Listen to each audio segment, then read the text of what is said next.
यह साल था 1301। रणथंभौर का किला लाशों से पटा पड़ा था। चारों ओर चले घमासान में हर तरफ चीख पुकार मची हुई थी।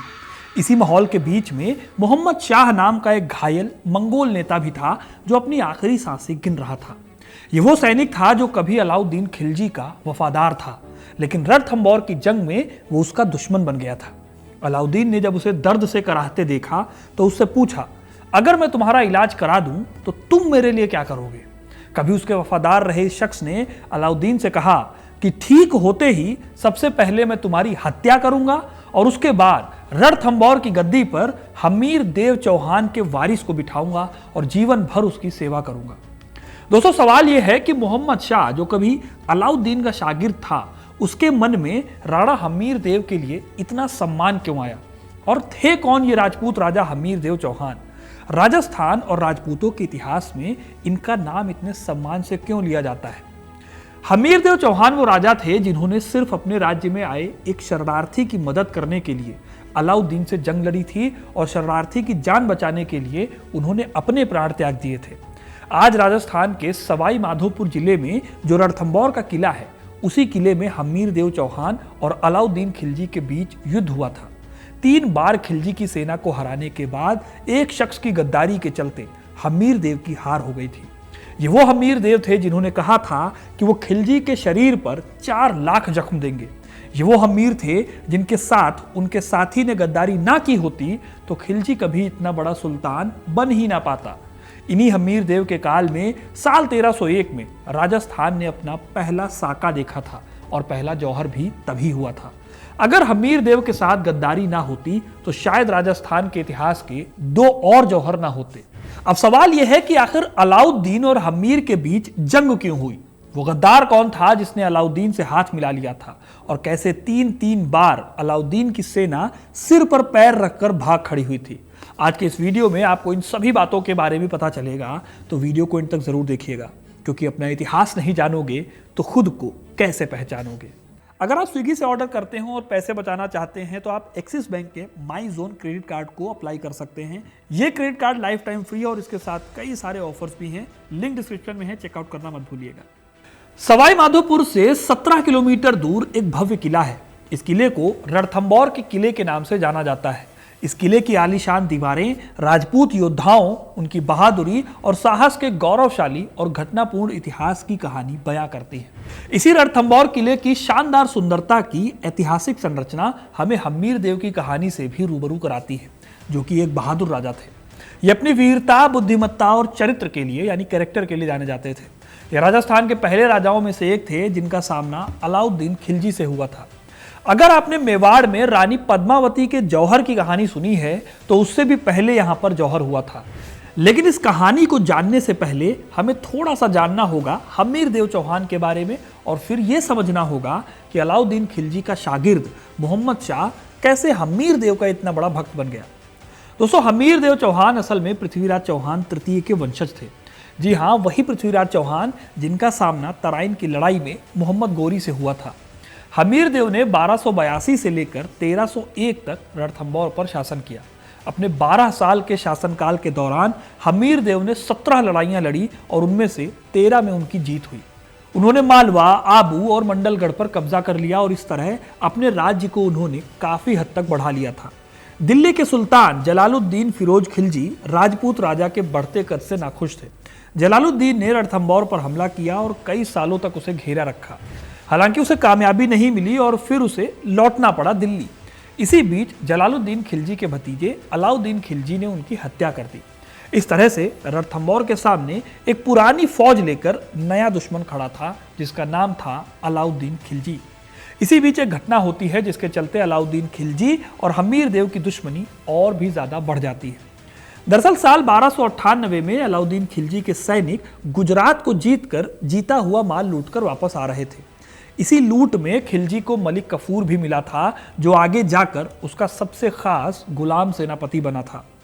खैर, जब सेना लूट का माल लेकर जा रही थी तब जालौर के पास उनके सैनिकों में लूट के माल को लेकर झगड़ा हो गया।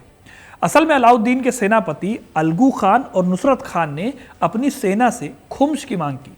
दरअसल खुम्स लूट का वो हिस्सा होता है जो सेना के जनरल अपने सैनिकों से वसूलते हैं। ये जनरली लूट का 20% होता था। इसीलिए नुसरत खान ने मंगोल सैनिकों से लूट के माल में हिस्सा मांगा। ये मंगोल चंगेज खान वाले मंगोल नहीं थे, बल्कि नए नए इस्लाम को मानने वाले लोग थे। इन मंगोलों के ही एक नेता थे मोहम्मद खान और दूसरे नेता थे कहबू। हालांकि दोनों ने खुम्स देने से मना कर दिया और अलाउद्दीन के सेनापति से विद्रोह कर दिया।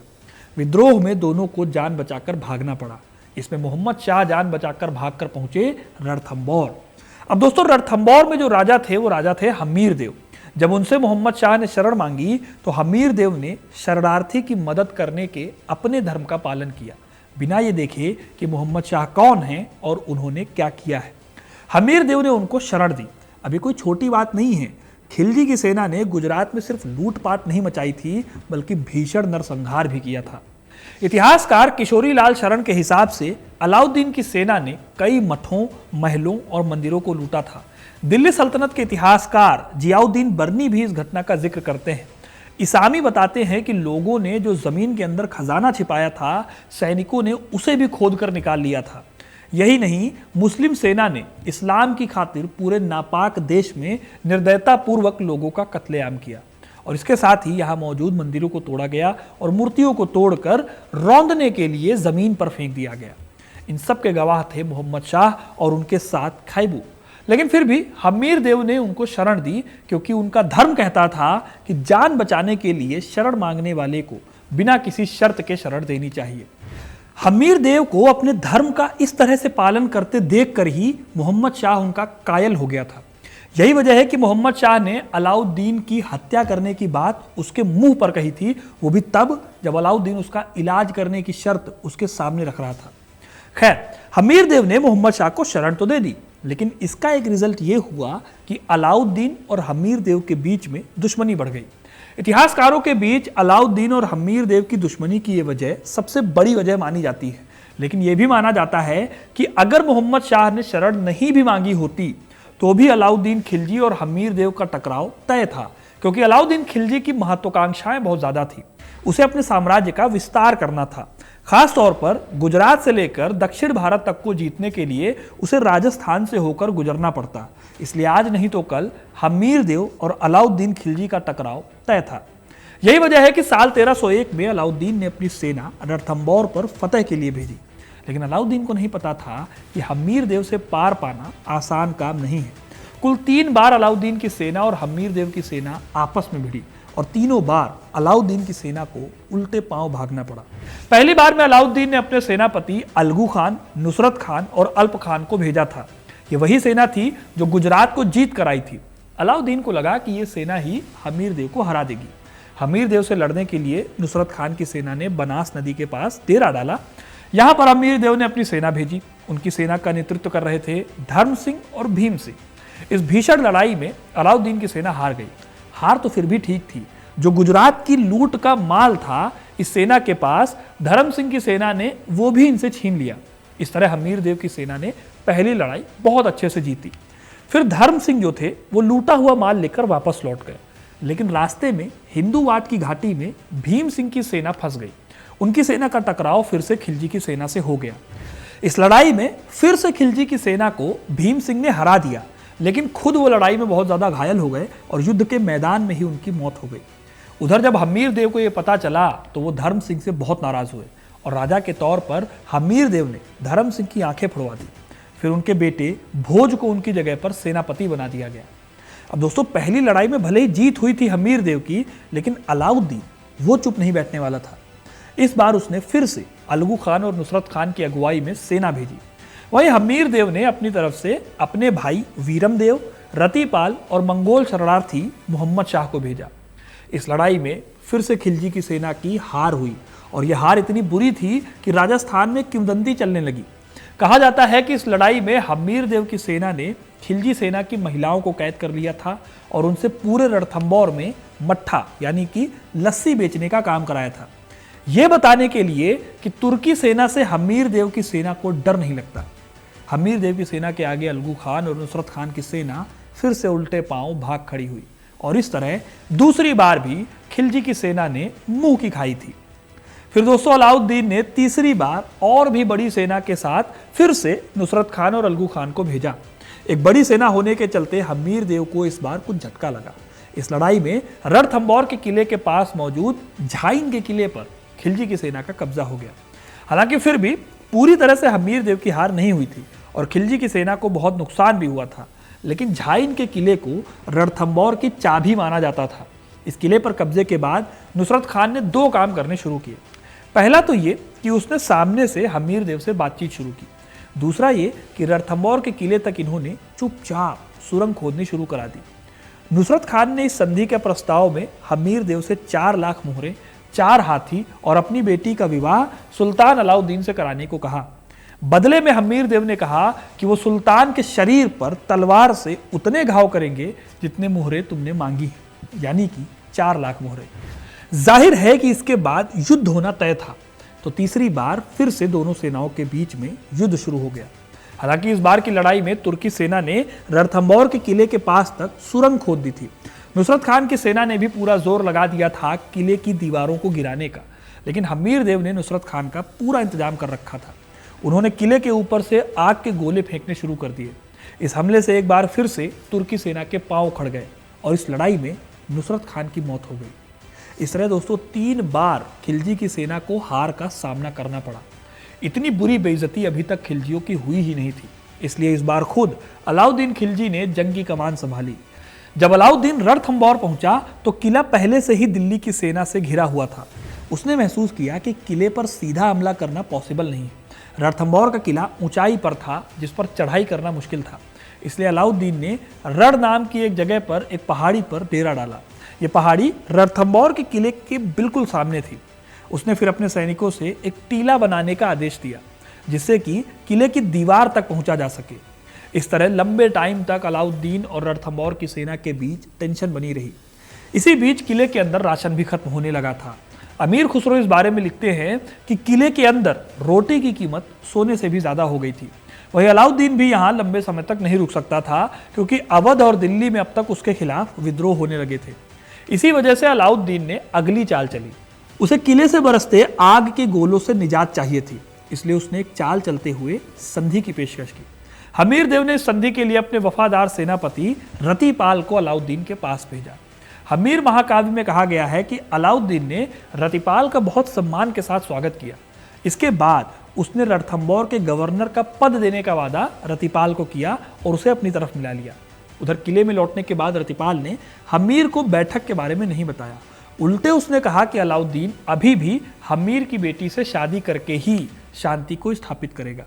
इस तरह लालच में आकर रतिपाल ने अपने साथ एक और सेनापति रणमल को मिला लिया और अपनी सेना को किले से बाहर ले जाकर अलाउद्दीन की सेना में शामिल हो गया।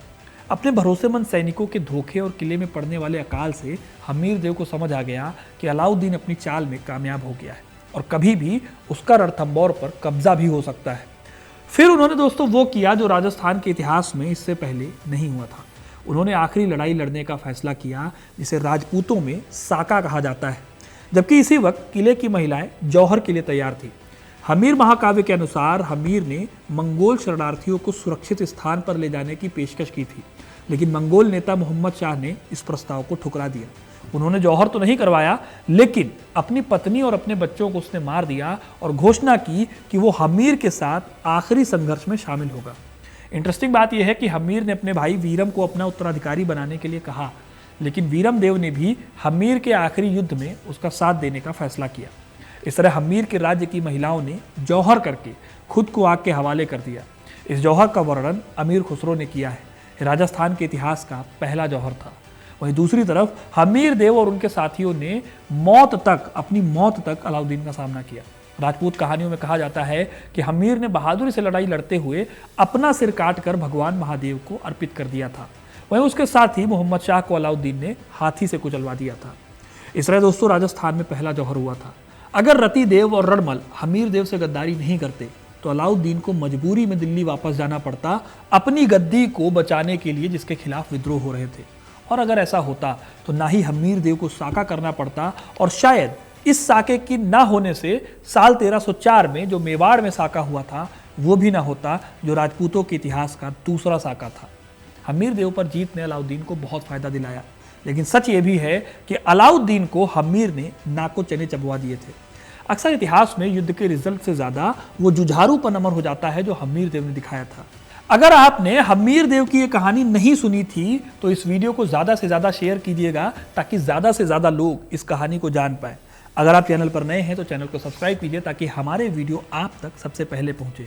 और आप इस कहानी के बारे में क्या सोचते हैं कमेंट करके जरूर बताइएगा। कोई टॉपिक हो तो उसके बारे में भी जरूर बताइएगा ताकि हम उस पर नया वीडियो ला सकें।